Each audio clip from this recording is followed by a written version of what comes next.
The video that you are about to watch includes a raw account of some of my experiences during childhood. I am sharing this not to shame my parents.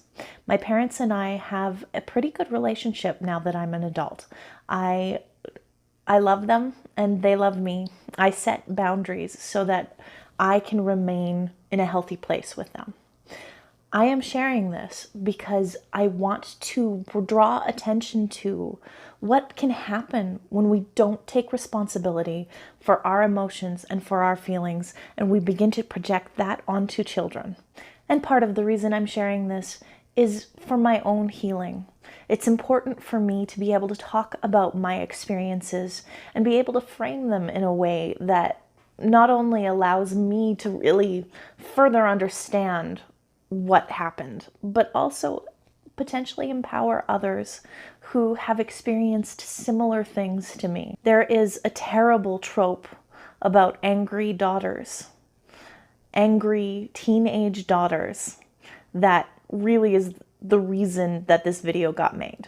And I want to say to the angry daughters, to the angry sons, and to the angry non-binary children, I see you and I understand why this anger is there, and hopefully you can find some sort of solace in this video. This is a big one. This is a really hard video for me to make, but it's important, so that's why I'm doing it. This morning while I was writing the script, as a guideline for myself about this, I sobbed.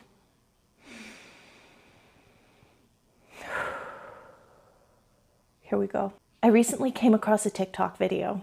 It was of a father lip-syncing a comedic routine about how awful his teenage daughter is, while his daughter was seated beside him and slowly realized he was making fun of her.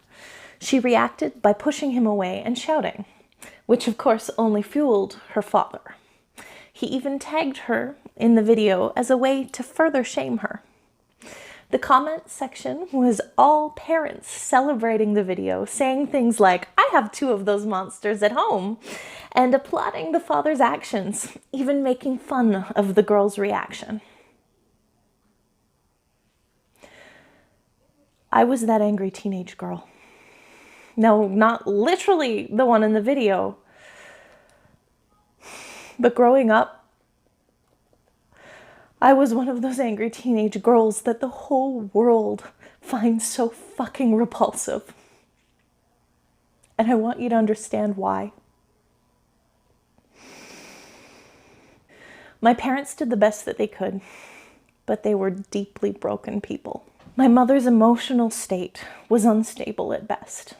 This meant that anything that happened in the house was subject to rock her out of any stability she had cobbled together. And she retaliated with an explosion of anger. Anything and everything could set her off. You never knew. If I or my brother were clumsy and we spilled water on the floor or the carpet or anywhere, there was hell to pay. And the screaming that would ensue would go on for upwards of 20 minutes as we patted the carpet dry through tears while listening to threats that if the floor was at all sticky after this, we were coming back downstairs and we were going to scrub that fucker clean. You never knew what would set her off. And as a child, I began to feel like I was personally responsible for my mother's emotional state of being. And I felt like I was constantly failing her. But in truth, my mom had no compassion for herself and therefore could not have any compassion for her children. I was not the child my father had hoped for, and my interest in the arts was not something that he could relate to. So his frustration over my uninterest in sports, science, and math was channeled into belittling the things that I loved. He will tell you it was mostly in jest. But when a daughter is repeatedly told that the things that she enjoys are less than, she begins to believe it. I discovered opera at a young age on the radio, and I became enchanted. My father listened to classic rock, and had no interest in classical music. And he once told me very gruffly, "I'm never buying you any of that opera shit." I ended up believing in Santa Claus for a whole year longer than I would have, because while I was questioning the Santa Claus that fucking Christmas, I got a cassette tape of opera's greatest hits. And I honestly was like, well, this clearly didn't come from mom and dad, because dad was clear he's never gonna buy me this. So I believed in Santa Claus for an extra fucking year. My father would make an incredibly big fuss when he had to pick me up from theater rehearsal, or take me to voice lessons, or attend a recital. It was very hard to appreciate that he was doing these things for me and providing these opportunities for me when he made me feel like shit in the process. I felt guilt over being such a fucking burden that my dad had to take me to rehearsals or attend a recital and listen to other kids sing. When my teenage years hit and the hormones came on strong, and I was trying to find independence and individuality, you better fucking believe I was angry. And I did not know what to do with it. Nor did I fully understand where the anger was coming from. So I fought back. I screamed. I matched my mother's screams. And I did not want to spend time with my family. And if I had to, I was grumpy. I was goddamn angry that I had to be there. Because let me ask you this. Would you, as an autonomous human being, want to spend time with people who made you feel bad about yourself? I know I didn't. I would have loved to want to spend time with my family. But every time I did, I felt so bad about myself. So why would I want to be there? And so it just made it worse because I was grumpy and I was angry. And so my dad would continue to call me things. And he called me a bear.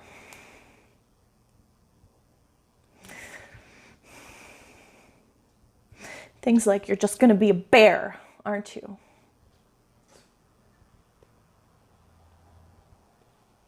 So I didn't want to be there.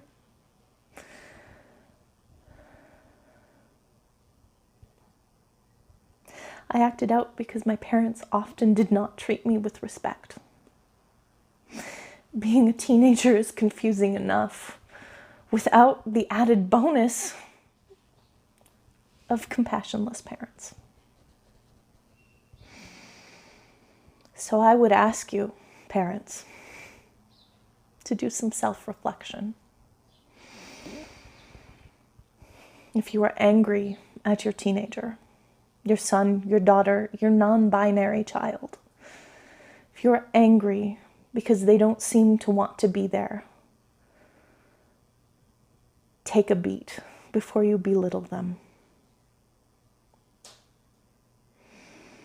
Take a beat. And for fuck's sake, start to look inward.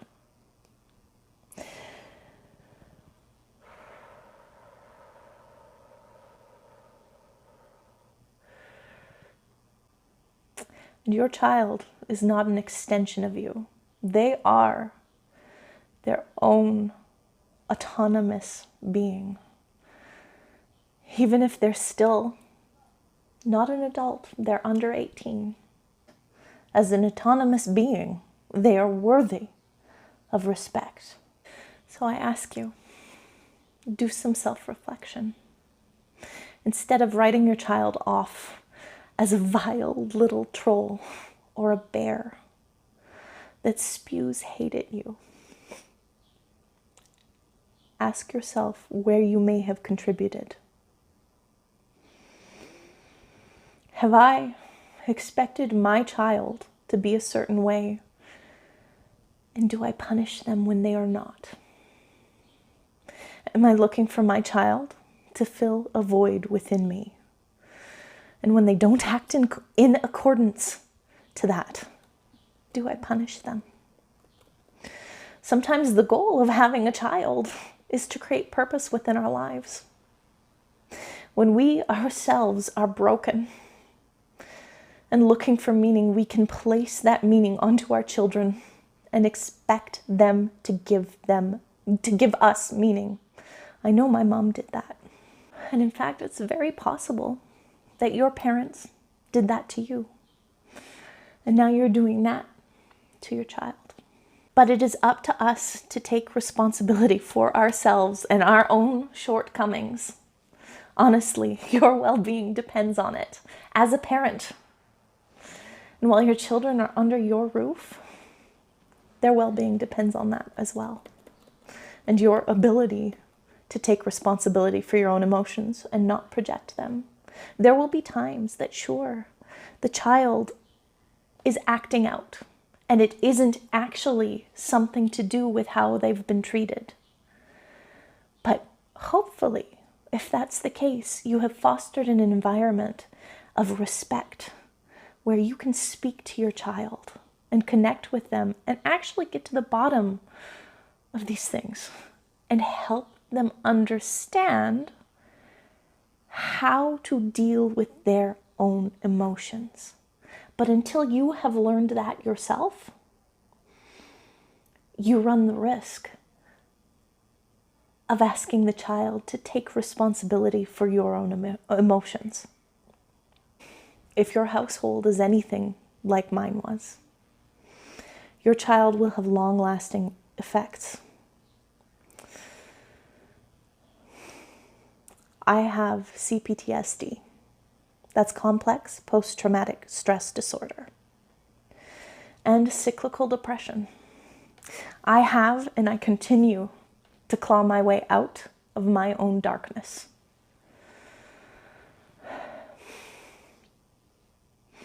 I have learned and am still learning how to question the shit that I internalized from my upbringing.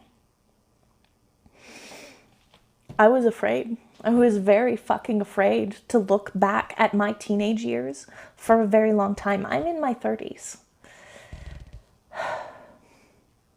I was so afraid to look at that girl because I believed that she was the bear that my father said she was. I was so afraid to face her because I know that my parents weren't very kind to her. When I finally looked back, I didn't see or find a bear. I did not find a monster. I found a teenage girl who just wanted to be loved, and she didn't feel safe, and she didn't feel supported.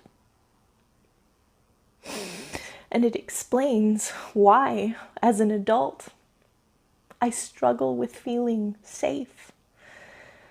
I struggle to feel supported. That has affected my career. It's affected my confidence. It's affected my ability to function. I have a lot of coping mechanisms that I had employed to stay alive, to keep my head above water, despite suicidal ideations. I don't feel those things anymore. But I most certainly did. I felt like I had no purpose. I felt like trash. And seeing that video made me wonder, does that girl feel that way too? How many children, how many teenagers out there feel that way?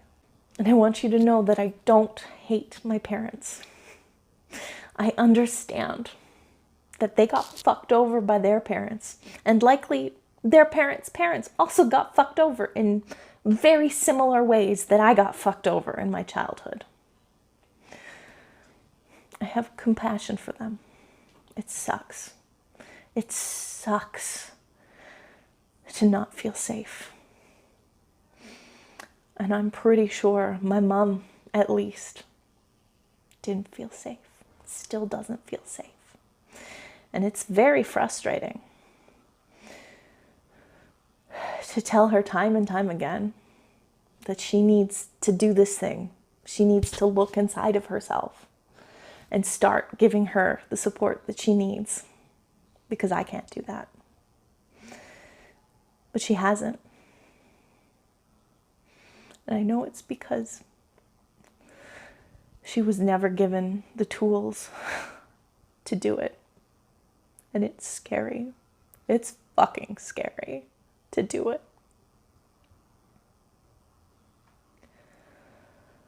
But I'm not responsible for my mother's well-being. I am responsible for my own. And to the daughters, to the sons, and to the non-binary children who, you may be a teenager still, or maybe you're an adult now.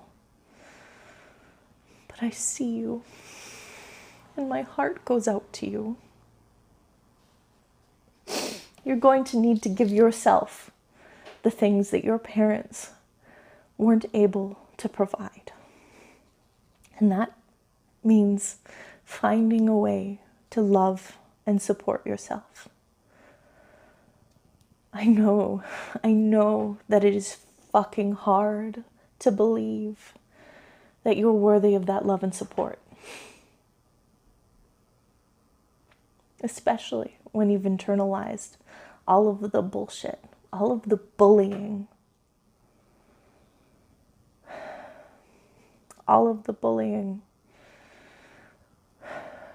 when it would have just been nice for somebody to turn around and say, hey, let's talk about what's really going on. I wish so much that someone had been there to help my teenage self feel validated. Someone to give me permission to say that the reason I'm feeling these things is valid, that there's something going on here, and it deserves a deeper look. But I didn't have that, so I had to be that for me. And my friends, you're going to have to be that for you. And there will be people who can help you along the way. There will be therapists. There will be friends. There will be chosen family. But most of all, you're gonna need to be there for you.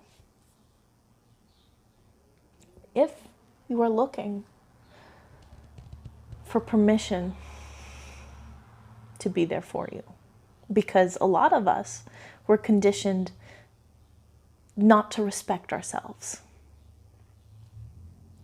A lot of us feel like if we put any stock in getting better, if we put any stock into our own well-being, then we are doing something wrong, because that's selfish. How dare you? Treat yourself with care.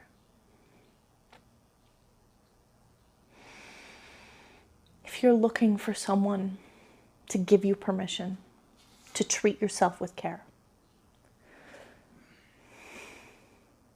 I want you to know that you don't need permission to do it. But I'm here to tell you, permission granted, my friend.